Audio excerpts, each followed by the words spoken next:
My dad chose my cousin over me, funded his future and ruined mine, but karma left him drowning in regret as I built my own life. I never imagined that I would be sharing this story, but here I am. I'm a 28-year-old man who has had a rather difficult life, particularly when it comes to family. My mother passed away while giving birth to me, which, I suppose, set the tone for the relationship I had with my father. He never really moved past her death and always treated me as if I were the reason she was gone. Naturally, I have no memories of my mother, but I've heard many stories from relatives about how thrilled she was to have me. She had always longed to become a mother and had faced years of fertility struggles before finally conceiving me. This knowledge only makes the whole situation more heartbreaking. She finally achieved her dream, only to have it tragically cut short. As I was growing up, our home was filled with photographs of my mother. My father kept everything just as she had left it, almost as if the house were a shrine to her memory. Her clothes remained hanging in the closet, and her books still lined the shelves. It felt as though I was living with the ghost of a woman I would never have the chance to know. Sometimes, I would sneak into their room just to touch her belongings, trying desperately to forge some sort of connection with the mother I never met. My relationship with my father, however, was entirely different. He was there in the physical sense, but emotionally, he might as well have been on a different planet. He went through the basic motions of parenting, ensuring that I was fed, clothed and made it to school on time, but there was never any warmth or affection. No hugs, no words of love, not even a simple pat on the back for a job well done. I always felt like an outsider within my own home. Most days my father would barely even look at me, let alone engage in conversation. When he did speak to me, it was usually to criticize or compare me to my cousin Jake. Jake's father, my uncle, died in a car accident when Jake was 7, so my father kinda took him under his wing. I still remember the day we received the news about my uncle's death. It was a rainy Tuesday afternoon, and I was sitting at the kitchen table, working on homework, when the phone rang. My father answered, and I watched as his face crumpled while he listened to whoever was on the other end of the line. That was the first and only time I ever saw my father cry. After hanging up the phone, he sat down heavily at the table and stared off into space for what felt like hours. Jake began to spend a lot more time at our house after that. I was excited at first. I thought that having another kid around might make things more fun and might even help my dad open up a bit. But it didn't take me long to understand that Jake's presence made my relationship with my dad even worse. He often asked, "Why can't you be more like Jake?" Or Jake would never do that. It seemed like Jake was the son he had always wanted and I was just there. Jake was sporty, friendly, and charming, which I wasn't. Jake was the life of the party, while I was shy and liked to read. It was delicious for my dad. I worked really hard to make my dad happy. It never seemed like enough. I tried to learn about his interests, got good grades and joined every sports team. My dad thought Jake could never do a bad thing. He would compliment Jake on the smallest things, but I never got any credit for my own accomplishments. I won a science fair at school when I was about 12 years old. My project was a complicated model of the solar system that could move. I worked on it for weeks. I could hardly wait to tell my dad. I thought this would finally make him happy. His laughter and talk with Jake about a football game made me laugh when I got home. I told him I won, but he just nodded and went back to talking to Jake. It felt like I wasn't there at all. It gets worse as we age because of the bias. People always made fun of Jake and me because we were in the same grade. I did better in school than Jake did in high school, but my dad would always find ways to downplay my achievements. "Well, Jake's got more important things to think about than just grades," he would say. During one parent-teacher meeting, my English teacher raved about an essay I'd written. She told my dad it was one of the best papers she had ever seen from a kid my age and that she thought I would make a great writer. My dad just grunted and asked if this would help me get a big grant for sports. The teacher looked confused, and I was so embarrassed that my face burned. In spite of this, there remained a part of me that still yearned for changes. I reasoned that perhaps everything would be fine if only I could locate the appropriate thing, the magic key unlocking my dad's adoration. I pursued that unattainable dream all of my childhood and during my teenage years. When it came time for college, the true kickback was I had pushed my ass, enrolled at a decent university and been ready to launch my future. Though I knew money would be limited, I reasoned my dad would contribute at least somewhat. Boy, I guess I was mistaken. The day I overheard my dad on the phone with Jake informing him he would pay for his whole college tuition will always be with me. My pulse dropped. My dad looked at me like I was insane when I asked if he could also assist me out. "Jake needs it more than I can afford to pay for both of you," he remarked. That's exactly how my college dreams vanished. I attempted to make it work nevertheless. Working evenings and weekends, I had a part-time job at a nearby diner. I applied for every scholarship I could locate, but it was not enough. The strain was intolerable. I was juggling my classes, working enough hours to pay for things, and still finding time to study and sleep. There has to be a give. After the first semester, I found myself having to drop out. On my own, I couldn't afford it. The part-time work I could find hardly covered tuition. Jake was living it at a famous university, completely on my dad's money, meanwhile. He would share images of his elegant dorm room, his spring break travels, the new laptop my dad had purchased for him for college on social media. Every post was like a knife turning in my gut. That moment was the breaking point for me. I gathered my belongings and left home, cutting off all contact with both my father and Jake. It was incredibly painful, but I knew I had to escape that toxic environment. I could no longer bear to live in the shadow of my deceased mother and the cousin who had somehow replaced me in my father's heart. The past few years have been challenging, to say the least. I've taken on various odd jobs, doing whatever I could to make ends meet. I've waited tables, worked in construction, pulled night shifts at gas stations, anything to ensure I had a roof over my head and food to eat. It has been difficult, especially when I see updates from Jake on social media about his incredible college experiences and the great job he secured after graduation. But despite everything, I'm gradually building a life for myself on my own terms. I now have a decent job, not something extravagant, but it covers the bills. I'm working as a manager at a local bookstore. It's not the career I envisioned, but I find solace in being surrounded by books all day. In addition, I'm taking night classes at the community college, working toward the degree I've always wanted. It's not an easy journey, but at least I'm making it on my own. Along the way, I've made some great friends, people who accept me for who I am, not for who they want me to be. They have become the family I never truly had. We have weekly game nights, go on camping trips when we can afford it, and support each other through thick and thin. It's far from perfect, but it's mine, and that makes all the difference. I thought I had left all that family drama behind me, but life has a funny way of throwing curveballs when you least expect them. Yesterday, I received a call from a number I didn't recognize. When I answered, I was stunned to hear my dad's voice on the other end. It had been 3 years since we last spoke, and now he was reaching out for help.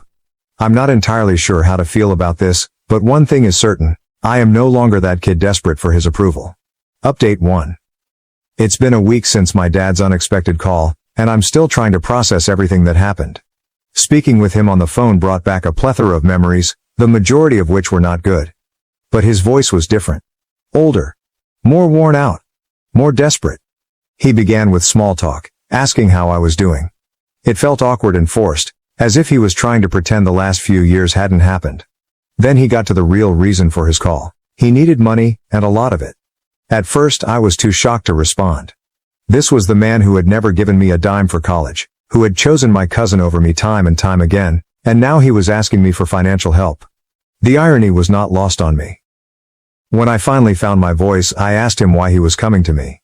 What about Jake, his golden boy? Shouldn't he be the one to help out? My dad fell silent for a moment, then mumbled something about Jake being busy with his new job and not having the means to help right now. I couldn't help but laugh. After years of being told how much better Jake was, how he deserved the opportunities I didn't, now I was supposed to be the one to step up. I made it clear to my dad exactly what I thought about that idea. I suggested he go talk to Jake instead, since he had always been the favorite anyway. There was a long silence on the other end of the line. Then my dad started to say something about how he regretted some of the choices he'd made, how he wanted to make things right. But I cut him off. I told him it was too little, too late. I'd spent years trying to earn his love and approval, and now that he needed something from me, he was ready to play the remorseful father. I ended the call shortly after that. I experienced a range of feelings as soon as I hung up. I turned him away, and part of me felt bad about it since he was still my father. But a bigger part of me felt relieved. For the first time, I had stood up for myself against him. I didn't cave into the need for his approval that had driven me for so long. The next few days were tough. I kept replaying the conversation in my head, wondering if I had done the right thing. I thought about all the times I needed aid and he wasn't there. Sure, it was the college tuition, but it was also the little moments when a child needed their father. School activities, girl advice, and learning to drive. He had been missing throughout. I remembered my first heartbreak when I was 16. Her name was Sarah, and I thought she was the one. We had been dating for 6 months when she broke up with me for one of the football players. I was devastated. I came home that day, eyes red from crying, and my dad was in his usual spot on the couch, watching TV. He barely looked up when I walked in. I stood there for a moment, hoping he would ask what was wrong, but he just grunted and told me I was blocking the screen. I went to my room and cried myself to sleep that night. Or the time I got my driver's license. Most of my friends' dads had taught them how to drive, but not mine. I had to beg my neighbor, Mr. Johnson, to teach me. When I finally passed the test, I came home excited to share the news. My dad was in the garage, working on his car with Jake. I showed them my new license. Jake congratulated me, but my dad just nodded and went back to explaining something about the engine to Jake. I don't think he ever let me drive his car. Another thing that made me think was what kind of trouble he was in to need my money. My dad was always very proud, almost too much. It has to be important for him to reach out in this way. Even with everything, I was still a little worried about him. But then I thought about all the times I had been worried about my own future because I wasn't making enough money since I had to quit college. What did he care about then? I had to work things out by myself, which I did. I made my own life without his help. Why should I help him right now? I remembered the year I lived on my own after moving out.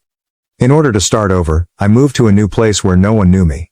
I got any job I could find and found a tiny studio room that I could barely afford. I cleaned during the day and worked as a bartender at night. I was always tired, but I was able to get through it on my own. When I got home from work at the bar some nights, my feet hurt and smelled like smoke and beer.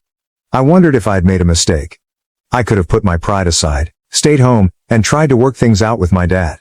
But then I remembered being judged all the time and never feeling good enough, and I knew I had made the right choice.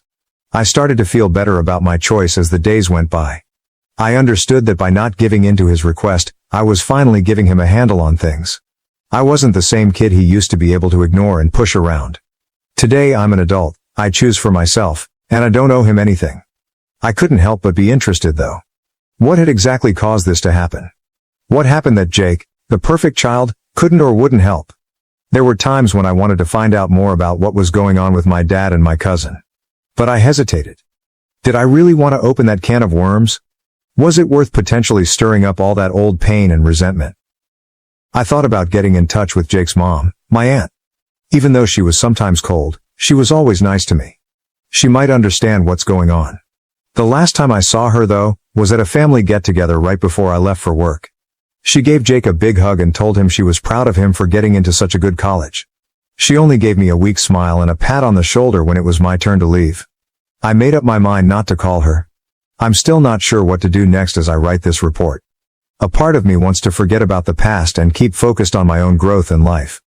On the other hand, I can't help but wonder what's going on between my dad and Jake. Now that I think about it, only time will tell if I'd decide to look into it more or not. Update 2. It's been about a month since my last update, and a lot has happened. Despite my initial hesitation, my curiosity got the better of me. I decided to do some digging to find out why my dad suddenly needed help and why Jake wasn't stepping up. I started by reaching out to a few family friends who were still in touch with my dad. At first, they were reluctant to share much, but eventually, I pieced together a pretty clear picture of what had been going on. I called Mrs. Peterson first. She had been my mom's best friend and had always been kind to me growing up. She seemed surprised to hear from me but was happy to chat. After some small talk, I steered the conversation toward my dad and Jake. Mrs. Peterson hesitated, then sighed deeply before starting to fill me in. It turns out that my dad had gone all in on supporting Jake, far beyond just paying for his college tuition. He had helped Jake with the down payment on a house, bought him a car, and even invested in a business venture Jake wanted to pursue.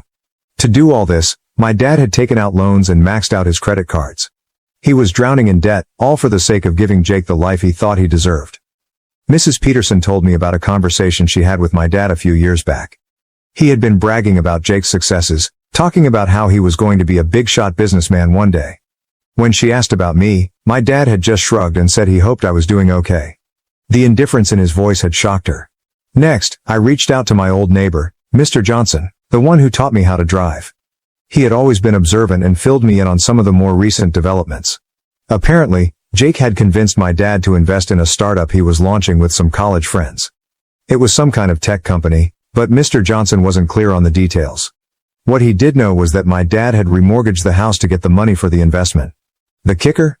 Jake's new job, the one my dad had proudly boasted about, wasn't going as well as expected. The business venture had flopped, and Jake was now struggling to make ends meet himself. When my dad turned to him for help with the mounting debt, Jake apparently told him he couldn't spare anything right now. Mr. Johnson had overheard an argument between my dad and Jake just a few weeks ago. Jake had come over, driving a flashy new car, and my dad confronted him about the failed business and the money he'd invested. Jake had yelled something about how it wasn't his fault the market had changed and that he'd pay my dad back when he could. Then he peeled out of the driveway, leaving my dad standing there, looking utterly defeated. I have to admit, a part of me felt a twisted sense of satisfaction. After years of being compared to Jake, constantly hearing how I didn't measure up, it turned out that the golden child wasn't so golden after all. My dad had placed all his hopes and resources into Jake, and now those hopes had crumbled. But mostly, I just felt tired of the endless drama, the lingering pain, and the constant what-ifs. I thought about how different things could have been if my dad had chosen to invest in me the way he did in Jake. Maybe I would have finished college, and perhaps I'd be in a completely different career today. But then again, maybe I wouldn't have learned the invaluable lessons I did about self-reliance and perseverance. I remembered the tough times after dropping out of college, how I juggled multiple jobs, often scraping by on ramen noodles and cheap coffee. I thought about the long nights I spent studying after exhausting shifts, driven by the determination to improve myself, even without the benefit of a formal education. It had been a hard journey, but it shaped me into the person I am today. I wasn't sure if I should tell my dad what I had learned. After some thought, I chose to text him. I told him I knew what was going on with Jake and the bill. I didn't offer to help, but I also didn't brag. What I really said was that I hoped he could see now that the decisions he made had effects on both of us. After a few hours, he answered. He said sorry and a lot of things in a long message. He told me that he knew he had been unfair to me and that his grief over my mom's death had made him lose his temper. He talked about how proud my mom would have been of the man I'd become, even though he wasn't a great dad. He asked if we could get together and talk. I thought about that message for a long time before I decided what to do. I still had a little boy inside me that wanted his dad's love, so there was a part of me that wanted to say yes. I imagined a time when we'd get together, talk things out, and our relationship would be fixed magically. But as an adult who has had to work hard for everything, I knew better. I reflected on all the important milestones in my life that my father had missed, like my high school graduation, where I scanned the audience, hoping to catch a glimpse of his face, only to feel the sting of disappointment. I thought about my first apartment, which I furnished with second-hand items and a lot of determination, and the promotion I recently received at the bookstore, a moment I had no one to share with except my friends. In the end, I decided to respond to my father, letting him know that I was not ready for a meeting. While I acknowledged his apology, I made it clear that words alone could not erase the years of neglect and favoritism I had endured. I expressed my need for time and space, and I told him that he needed to respect that boundary. I also made it abundantly clear that I would not be bailing him out financially. His decisions had brought him to this point, just as my decisions had led me to where I am now. It was not my responsibility to fix the mistakes he had made. As I sit here writing this update, I feel a sense of relief. Not happiness exactly, but as if a weight has been lifted from my shoulders. For so long I carried the burden of trying to earn my father's love, constantly questioning what was wrong with me that made him favor Jake. Now I realize it was never about me at all. It was about his own unresolved issues, his inability to cope with loss and grief. I am uncertain about what the future holds for my relationship with my father, or whether there will be any relationship at all. Perhaps one day, we will have a genuine conversation about everything that has transpired. Perhaps not. For now, I am focusing on my own life and personal growth. I am continuing with my night classes, diligently working toward that degree. I am also building relationships with people who appreciate me for who I am, not for who they want me to be. Just last week, I helped my friend Sarah, not Sarah from high school, move into her new apartment. As we unpacked boxes and arranged furniture, it dawned on me that these connections, this chosen family, are what truly matter, not the approval of someone who was never able to recognize my worth. Life is not always easy, but I am forging my own path. And for the first time in a very long time, I feel like I'm exactly where I'm meant to be. I do not know what tomorrow will bring, but I am confident that I will face it on my own terms, with the strength I have developed through years of self-reliance. That is something my father's favoritism can never take away from me. Thank you for watching. If you haven't subscribed yet, please do so and hit the notification bell to stay updated with more shocking real-life stories happening around you.